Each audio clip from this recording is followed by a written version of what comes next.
Yo, this is Real Talk with E. Welcome to the locker room where we talk nothing but basketball. If you want to be part of the locker room, you obviously have to be part of the team. In order for you to be part of the team, you have to subscribe and share the video to not only be part of the team in the locker room, but to also be a part of our daily basketball conversations so that you don't miss nights of basketball like this.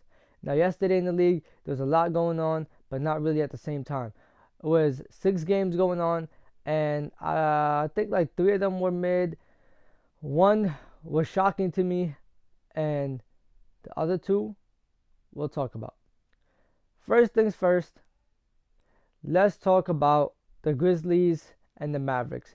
This is a matchup I've been waiting to see with like all players healthy. I've been waiting to see Ja Morant with the Grizzlies, the entire Grizzlies team that played yet last night against Kyrie Irving, Luka, and the entire Mavericks team. Because I feel like it'll be really interesting seeing Luka versus Ja Morant, and this was amazing to watch because this could be a potential first round matchup. These two teams, but because both teams won last night, I don't know how much each team moved up or moved down, but I do know that this could be a first round matchup. And if this is a first round matchup and we get what we got last night, obviously times however much, because Luka and Ja Morant are going to be there next to Kyrie Irving and Jaren Jackson Jr., that would be amazing to watch. I would honestly want to watch that. What the hell? Like, the way Luka plays and the way he makes things possible, the way he just somehow, some way finds a way to score and win, even if it's 13 seconds left and they're down by 10. Somehow, some way, Luka's going to find a way to win a couple of games or even win a series. And now he got Kyrie. Kyrie could do the same thing, especially in the fourth quarter. Now, for the Grizzlies, the electrifying gameplay from Ja Morant would be amazing to watch.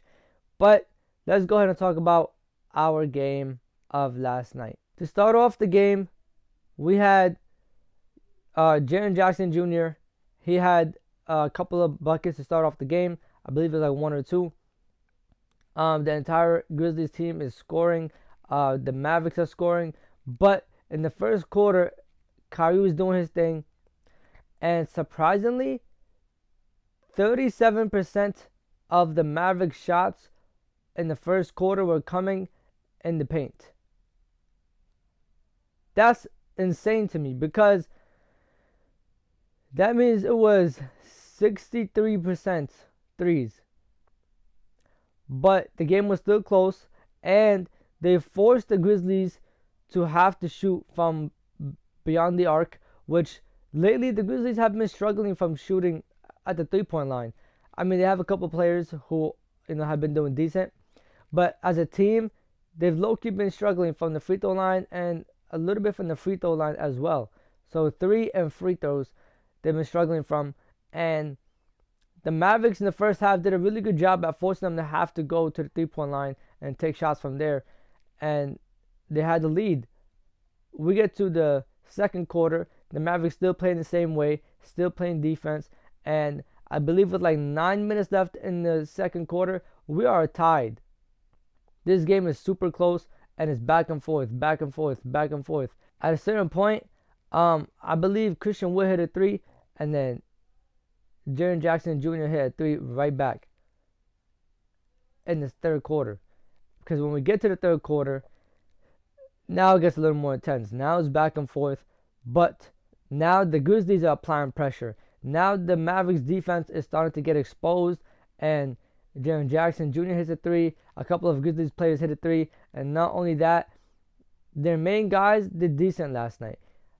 Jaren Jackson Jr. with 28 points, played defense, played a good amount of minutes last night, and his third game in a row with 25 or more points. First time in his career. This is like amazing to see from him because I remember he was balling before Ja came to the team and stuff like that. He used to play insane. Like, he was going crazy, and he just kept getting injured a lot. And after his last big injury, a lot of people were like, will he come back to be the same? Can he play the same way? Can he be better? Can he, stay at the same level? Because he's still very young. And he came back, and this year, even though he's usually in foul trouble, the last 3 games, he's been there for his team. He's been able to score. He's been able to put points up on the board. He's been able to also play defense and also get up and get the blocks that the team needs from him. Desmond Bane last night did not have his best game. He missed a lot of shots that I feel like he should have made. A lot of shots like bounced around the rim and fell off.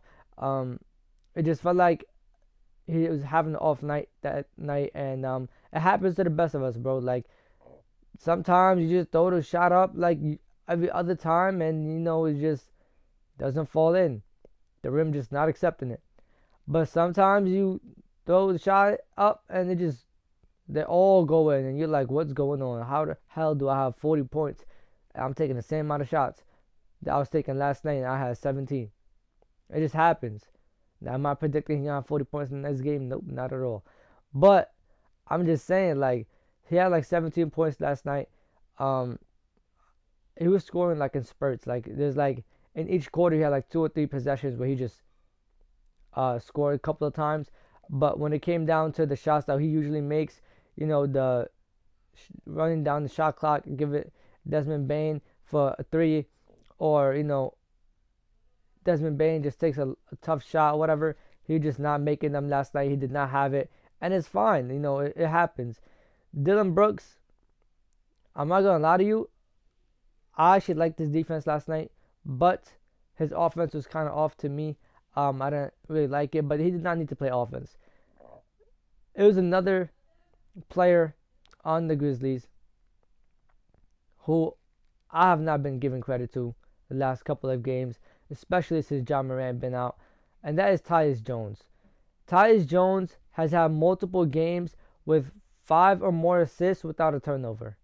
And last night he had 6 assists and 1 turnover that honestly should not have been a turnover on him, in my opinion. But by basketball rules, by NBA rules, it is a turnover on him. And to be honest with you, the night before that he had 14 assists and 0 turnovers. To me, super underrated point guard, super underrated piece for this team.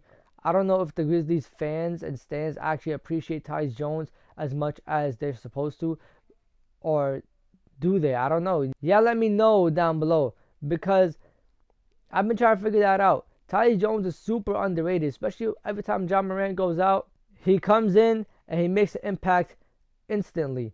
He has like a good amount of points. He has a good amount of assists, and usually no turnovers. And when he does turn over the ball, it's not like he's having 4 or 5 turnovers. It's like 1 turnover, 0 turnovers. Max is like 2, 3. And that's rare. 13 points, 14, 15 points with that. And it's super efficient too. The way he scores, it's not like he's just chucking up 15 shots and hoping that 10 go in to get 15 points. No. He's scoring efficiently. He's passing the ball. He's making plays. He's able to, make plays in the half court. He's able to do a regular point guard stuff. Now, he's not Ja Morant, because, Ja Morant is Ja Morant. And his game is electrifying. He's going to find a way to get to the basket by any means possible. He's going to pass the ball. He's going to have triple-doubles. He's just super exciting to watch. But you put him on any other team, and he's a starting point guard, in my opinion. And then, on top of that, there's a couple other players I want to give some credit to. First things first, I want to give some credit to John Concher. Grizzlies fans, if I'm pronouncing his last name wrong, please forgive me. But he, last night, yes, he had like 3 points. He has 7 boards. But his presence on the court was felt. There were so many times where he interrupted the Mavericks offense. There's one time he actually got a steal that they counted. I could have sworn he had more than 1 steal. That's how much times he was poking the ball away. He was on defense. He was grabbing the ball. He was, just disturbing the offense of the Mavericks. That I feel like he had more than 1 steal, but they only counted 1 for him. And the second one is Santi Aldama. I mean, career high, 22 points, 14 rebounds, double-double, 2 assists. His presence was felt as well. Offense that the Grizzlies needed off the bench. I mean, he was there. He showed up. And he did what he was supposed to do. And then for the Mavericks, obviously Kyrie Irving's gonna get a lot of love, so I'm not gonna mention that. But Christian Wood came off the bench. He gave him 20 points, and to be honest with you, it's just defense for this Mavericks team. If they could find defense, they'll be fine. Like if they had Dorian Finney-Smith last night, they would have had a better chance to win because that's a 3-and-D player and a really good defensive player. But they don't, and it's fine. Now, a couple other games I want to talk about that I'm not really going to hone in on too much. The Sixers went up against the Bulls and they lost. This was shocking to me, especially when you look at, the stats, the numbers. Like, how did the Sixers lose? Joel Embiid had like 30-something points and a double. He had double-digit rebounds. James Harden had like 12 assists, but he only had 5 points. So what's going on? Tyrese Maxey had a good game. Even Tobias Harris had a good game. And you're like, how did the Sixers lose? Well, the Bulls players had good games too. And not only that, they had 2 guys with like 25, 20 points, and then, maybe 3.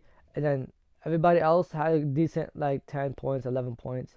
And that's always going to win because it's more consistent than just one player or 3 players going off for 30. And then the Jazz won. That was shocking to me. I didn't expect the Jazz to beat the Kings. But since that happened, now the Kings are 3rd, Grizzlies are 2nd. I don't know about the Mavericks and Warriors, but I do know that the Kings are now 3rd. And it means a lot because these 2 teams were tied. And they're not too far away from first place. So if any one of these teams could grab first place, that would be insane. The Warriors won last night. Obviously, they were going up against the Rockets, but this Warriors team have lost to a lot of bad teams. But the good thing that I like and that I saw last night, Steph Curry had 30, Klay Thompson had 29, and off the bench, Jonathan Kuminga had 17. I don't know why Jordan Poole only had 5 points. Let's be honest here, bro. Like, I'm not watching Warriors and Rockets. It's like, come on, bro. Like, let's be serious. Warriors are on the road, and the Rockets are terrible. Like, come on. Like, let's be fair. I'm not watching that. I'm not putting myself through that. But I like the fact that, Steph, Klay, and Jonathan Kuminga got it going. I like the fact that Jonathan Kuminga has been finding a way to score lately. But now, let's talk about the game I really want to talk about. So, I don't know if y'all watched last night's video, but please go watch yesterday's video. Because in that video, I was saying towards the end of the video that the Knicks need somebody to go off. They need a player to have 50, 60 points.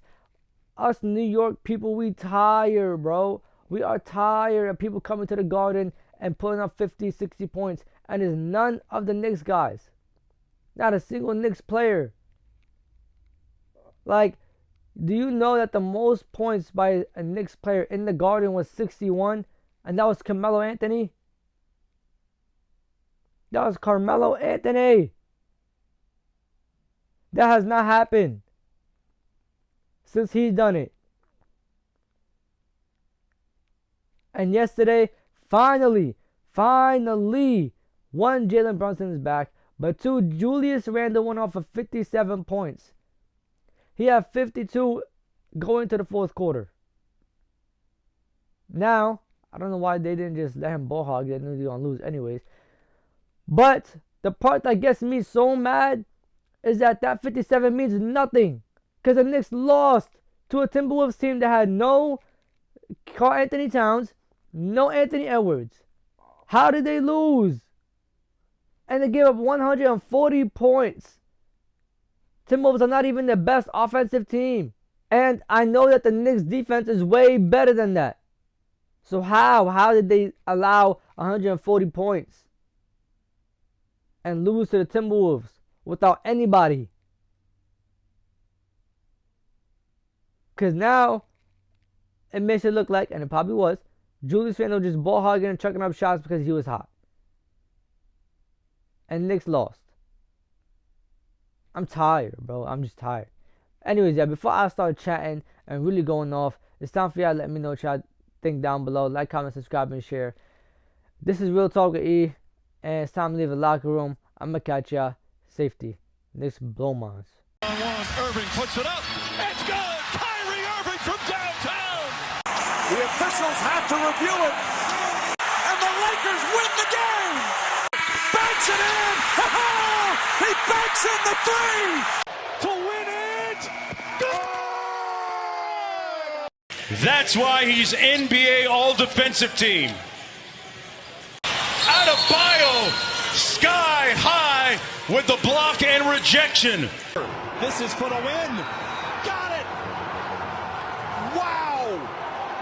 At 7, working against Butler, got down.